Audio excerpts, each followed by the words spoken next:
আরে গিন্নি, তুমি কি এমন হাতি ঘোড়া রান্না করছো যে আমি সেই দিন বাড়ির মাথায় গিয়ে তোমার রান্নার গন্ধ পাচ্ছি। আমি বাড়িতে আছি কি নেই আর তাতেই তুমি ইচ্ছে মতো তেল মশলা দিয়ে রান্না করছো আর আমার টাকা শ্রাদ্ধ করছো। তুমি কেন আমার সাথে এমন ষড়যন্ত্র করছো বলো তো? একটু পরিষ্কার করে বলো, একটু পরিষ্কার করে বলো তো। হ্যাঁ হ্যাঁ, আমার তো আর খেয়ে দেয়ে কাজ নেই। সারাদিন শুধু তোমার পেছনে ষড়যন্ত্র করা ছাড়া। তোমাকে কে বলেছে আমি তোমার তেল আর মশলা শেষ করে দিচ্ছি? তাছাড়া তুমি কি গোলা ভর্তি করে চাল ডাল মশলা তেল রাখো নাকি, যে আমি রান্নায় ইচ্ছা মতো দেব? গোলা ভরা জিনিস এনে রাখলে যে দুদিনও টিকবে না সেটা কি আমি জানি না? তোমার যা লম্বা হাত, তা তুমি একদিনই সাবার করে দেবে। আমাকে অল্প তেল মশলা দিয়ে রান্না করতে বলবে, তার ওপর যদি স্বাদ না হয় তখন আবার আমার নিন্দে করবে আমি নাকি রান্না বান্না কিচ্ছু পারি না। বিয়ের আগে আমার মা নাকি আমাকে কোনো কাজ না শিখিয়ে বিয়ে দিয়ে দিয়েছে। আমার বাবা মার 14 গোষ্ঠী তুমি তখন উদ্ধার করে ফেলো। আমি বাপু আর পারছি না তোমার সংসার করতে। তা না পারলে আমার সংসারে পড়ে থাকতে কে বলেছে? যেখানে দু চোখ যায় সেখানে চলে যাও। দেখো কেউ জোটে নাকি তোমার কপালে। তাই যাব, দরকার হলে কোনো এক ভিখারির বাড়িতে গিয়ে উঠব। তোমার মতো কৃপণ লোকের থেকে ভিখারিও অনেক ভালো হবে। তাহলে এত দেরি করছো কেন? গেলে এক্ষুনি চলে যাও। আর এই বয়সে ভিখারি ছাড়া আর কিছুই জুটবে বলে মনে হচ্ছে না। আচ্ছা, আমি এখন বাড়ি গেলাম। 3 বাড়ি পার হয়ে চলে তো গেছিলাম, কিন্তু তোমার রান্নার ঘ্রাণ পেয়ে আবার আমাকে ছুটে আসতে হলো। ডালে বাগার দিতে গিয়ে রসুন দিয়েছি, রসুনের ঘ্রাণ পেয়েই ছুটে আসলে। কি যে একটা অবস্থা! শুধু রসুন নয়, তুমি তেলও অনেক বেশি দিয়েছো। ওই যে আমি তো দেখতে পাচ্ছি ডালের উপর কেমন তেল ভাসছে। তেল মনে হচ্ছে ওপরে ভাসছে, ওটা তেল নয়, রসুনের জন্যই এমনটা দেখা যাচ্ছে। আর তাহলে তোমাকে কে বলেছে রসুন দিতে? আর রসুন ছাড়াই ডালের বাগার দিতে? আচ্ছা বাবা, আমার খুব ভুল হয়ে গেছে। এরপরে ডালে আর কোনোদিন বাগার দেব না। বাগার ছাড়াই ডাল রান্না করে দেব। খেলে খাবে আর না হলে না খাবে। হ্যাঁ হ্যাঁ, সেটাই করো। সেটা করলেই আমি অনেক খুশি হব আর বেঁচে যাব। ঠিক আছে, আমি এখন যাচ্ছি।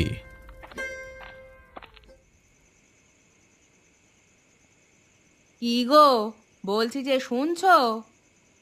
তুমি আবার কখন কি বললে? কি আবার শুনবো? বলি আমাদের ছেলেটা তো বড় হয়ে গেছে, তার সব বন্ধুরা তো বিয়ে করে সংসারী হয়ে গেল। আমাদের ছেলেকে নিয়ে কি কিছু ভেবেছো? মানে বলছিলাম যে ওর বিয়ে শাদী নিয়ে কতদূর চিন্তা ভাবনা করলে তুমি? কিসের আবার বিয়ে শাদী? খালি বয়স হলেই বিয়ে করতে হবে, এটা কোনো কথা নাকি? হ্যাঁ, খাচ্ছে তো বাপের ঘাড়ে বসে বসে। এর মধ্যে আবার বিয়ের কথা আসলো কেন? ওর বন্ধুরা বিয়ে করেছে কারণ ওই ছেলে পুলেরা কামায় রোজগার করে। আর তোমার ছেলেকেও তুমি কোনো কাজ বাজ করতে বলছো না, তারপরে বিয়ে শাদীর কথা আমার কাছে বলতে এসেছো? তা তো বলেছি, সে তো কিচ্ছু করতে চায় না। তাই আমি বলি কি, ওকে একটা বিয়ে করিয়ে দাও। ঘরে বউ এলে দেখবে ঠিক মতো কাজও করবে, তখন আর এত বাহানাও করবে না। সব কিছুই তোমার চিন্তা মাফিক হয়ে যাবে এমনটা ভাবছো কেন? এমনটা তো নাও হতে পারে। আরে এখন আমার ঘাড়ে বসে একজন খাচ্ছে, বিয়ে করে এনে তখন দেখবো দুজন মিলে খাচ্ছে। আমি তো বাবা এতটা পয়সাওয়ালা লোক না। আমার পয়সার দাম আছে, আমি শুধু শুধু দুজন মানুষকে বসিয়ে বসিয়ে খাওয়াতে পারবো না, এই বলে দিলাম।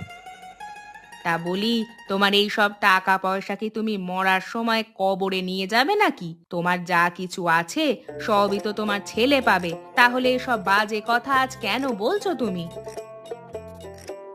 বাহ বাহ বাহ বাহ বাহ! তোমার তো দেখছি খুব উন্নতি হয়ে গেছে। স্বামীর মরবার কথা বলতে তোমার একটুও গলা কাঁপছে না। আমি বেঁচে থাকতেই এই অবস্থা, আমি চোখ বুজলে না জানি পরের দিনে তুমি আরেকটা বাজে কথা একদম বন্ধ করো। তুমি তোমার ছেলের বিয়ের ব্যবস্থা করো, নতুবা তোমার কপালে অনেক খারাপ কিছু আছে। তোমার সব কথা আমি মেনে নিয়ে এত বছর চলেছি, কিন্তু আমার ছেলের ব্যাপারে তুমি যদি এখন কোনো সিদ্ধান্ত না নাও আর ওর জীবনটা যদি এভাবে শেষ করে দাও, তাহলে দেখতে পাবে আমি কি করি। তুমি কি আমাকে হুমকি দিচ্ছ নাকি? তা কি করবে শুনি? কি কি করব সেটা সময় হলেই দেখতে পাবে। আমার সাথে যা যা করেছো তার সব কিছুই সহ্য করেছি, কিন্তু তাই বলে আমার ছেলের জীবনটা অনিষ্ট করে দিলে সেটাও আমাকে মুখ বুজে সহ্য করতে হবে। মা হিসাবে এটা তো আমার চরম ব্যর্থতা, আর সেটা আমি কিছুতেই হতে দেব না।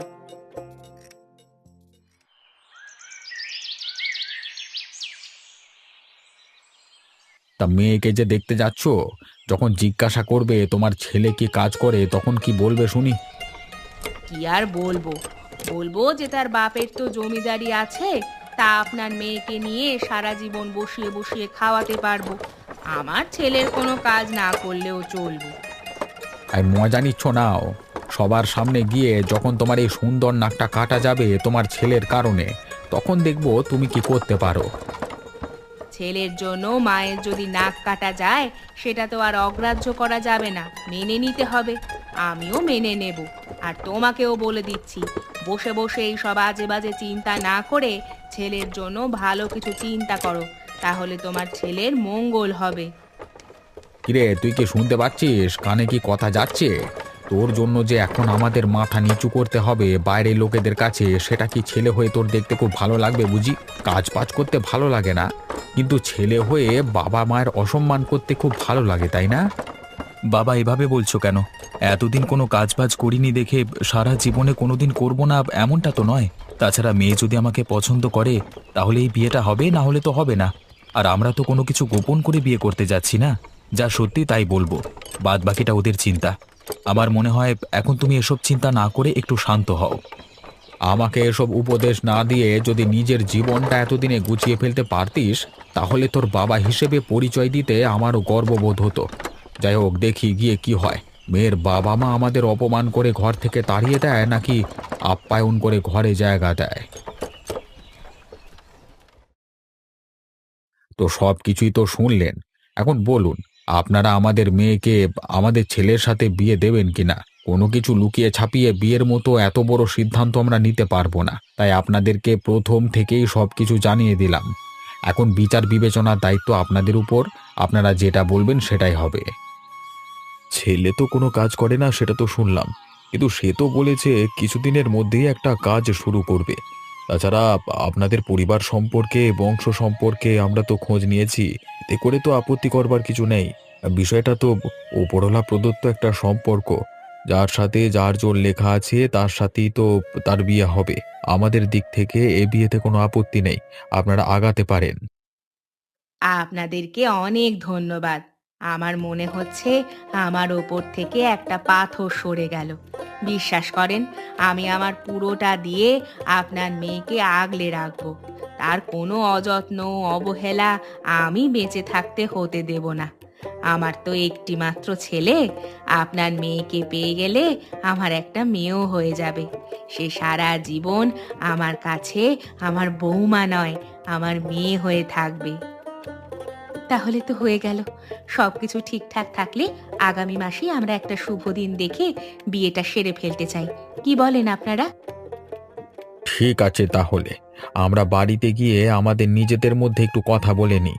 তাছাড়া আমাদের কিছু আত্মীয় স্বজন এই মুহূর্তে দেশের বাইরে আছে, তারা কবে নাগাদ ফিরবে একটু খোঁজ খবর করে নিই। আর আমরাও চাই না বিয়েটা দেরি করে হোক, সব কিছু আপনাদেরকে তাড়াতাড়ি আমরা জানিয়ে দেব। আজকে তাহলে আসি, হ্যাঁ। আমার বেয়ায়ের বাড়িটা তো আমার থেকে অনেকটা দূরে হয়ে গেল, এখন রওনা না হলে তো নিজেদের ঘরে ফিরতে মেলা রাত হয়ে যাবে। কি বলেন বেয়াই মশাই? দাদু দাদু, আমি মিষ্টি খাবো। আমাকে মিষ্টি কিনে দাও। ও দাদু, আমাকে মিষ্টি কিনে দাও। আহা দাদু ভাই, মিষ্টি তো বাজারে পাওয়া যাবে, এখানে তোমার মিষ্টি পাওয়া যাবে না। আমি তো কিছুক্ষণ আগেই বাজার থেকে আসলাম। বাজারে যাবার আগে তুমি তো আমাকে বলে দিলে না। এখন বাজারে যেতে তো অনেক সময় লাগবে। ঠাম্মি ঠাম্মি, কার থেকে তুমি আমাকে পু পু জুতোটা এনে দাও তো, যেটা পায়ে দিলেই পু পু আওয়াজ হয়। বাবা তো আমাকে কাল কিনে এনে দিয়েছে, ওটা নিয়ে আসো। দাও না, এক্ষুনি নিয়ে আসো না। আচ্ছা আচ্ছা দাদু ভাই, আনছি। দাদু দাদু, হাঁসগুলো খালি পায়ে আমাদের বাড়িতে চলে আসলো কেন? ওদের পায়ে জুতো কোথায়? জুতো না পরলে যে ওদের ময়লা লেগে যাবে পায়ে। এটা কি ওরা জানে না? তুমি ওদের জন্য এখনই জুতো কিনে আনো না দাদু, এক্ষুনি নিয়ে এসো। আরে দাদু ভাই, হাঁসেদের জুতো পরতে হয় না। ওরা সব সময় খালি পায়ে হাঁটতে পছন্দ করে, বুঝতে পেরেছো? না দাদু, ওরা পছন্দ করলেই তো হবে না, ওদেরকে তো শিখতে হবে যে খালি পায়ে হাঁটা একদম ঠিক না। তুমি ওদের জন্য ছোট ছোট জুতো কিনে নিয়ে এসে ওদের পরিয়ে শিখিয়ে দাও, এক্ষুনি নিয়ে এসো না দাদু।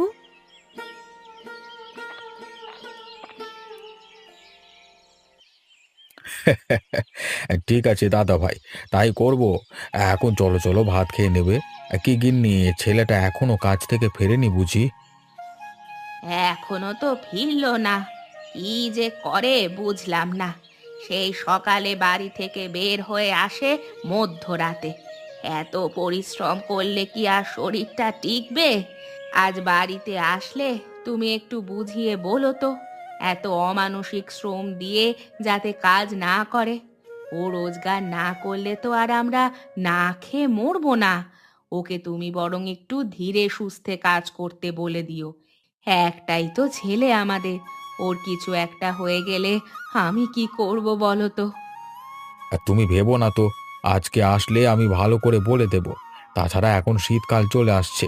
এখন এত ভোরে উঠে আবার মধ্যরাত্রে বাড়ি ফেরা মোটেও ঠিক না। গ্রামের মধ্যে সেই ভোর রাত থেকে শুরু হয় কুয়াশা পড়া, আবার মধ্যরাত থেকে শুরু হয়। এমন করলে তো আর বেশি দিন সুস্থ থাকা যাবে না। এখন চলো চলো, বৌমাকে বলো খাবার পরিবেশন করতে। আমি হাত মুখ ধুয়ে আসছি, কেমন? ঠিক আছে।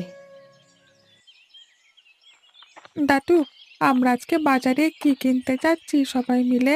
আমার তো খুব শীত করছে। কেন শীত করছে দাদা ভাই? তুমি তো কত সুন্দর একটা সোয়েটার পরেছো, মাথায় একটা টুপিও পরেছো। তাহলে কেন এত শীত করছে তোমার? ছেলে মানুষদের আবার শীত করে নাকি দাদু ভাই, বলো তো? বলো না গো দাদু, কি কিনবে আজকে?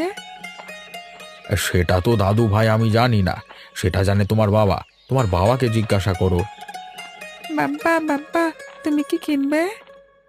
আজকে কিনবো খাসির মাংস। সবাই মিলে এই শীতের মধ্যে খাসির মাংস খেতে খুব ভালো লাগবে। তুমি আগে কখনো খেয়েছো খাসির মাংস? আমি তো আগে কখনো খাইনি, এখন তো আমার সব দাঁত ওঠেনি বাবা, তাহলে আমি মাংস খাবো কিভাবে? দাদু ভাই, তুমি একদম ঠিক কথা বলেছো। তুমি কিভাবে খাবে?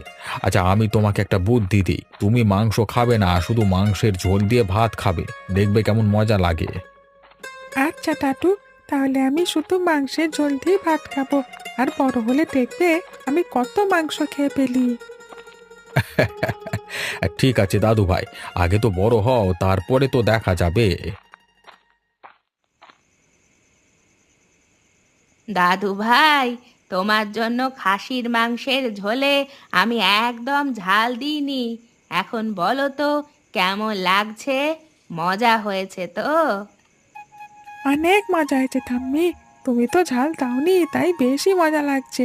এখন তো আমি মাংস খেতে পারছি না, আমার সবগুলো দাঁত উঠে গেলে দেখবে সব মাংস আমি কেমন একা একা করে খাই। হ্যাঁ দাদু ভাই, সেজন্যই তো আমরা চাই তুমি তাড়াতাড়ি বড় হয়ে যাও। এর জন্য তোমাকে এখন থেকেই বেশি বেশি খেতে হবে, কেমন? জানি তো।